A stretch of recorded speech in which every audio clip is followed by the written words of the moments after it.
It's a grill for a Nissan Altima 0506. First thing you do is take off the clips and the washers and then get ready to install.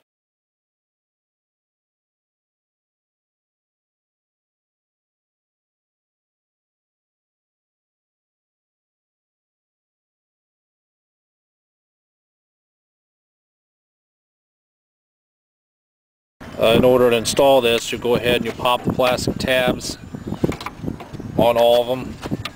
There's 4 on the top. That's good.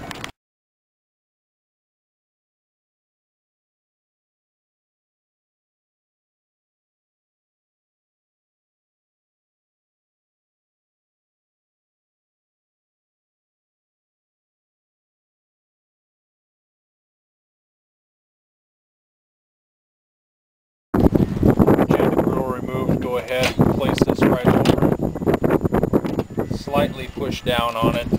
You'll see on the back side the stud sticks through. You have to do one at a time.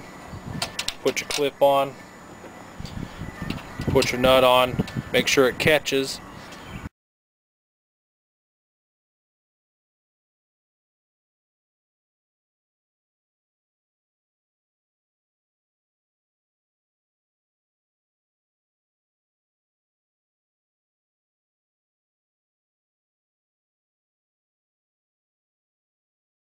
Do one, leave it loose, and then proceed to do the other side. Tighten up and you're done.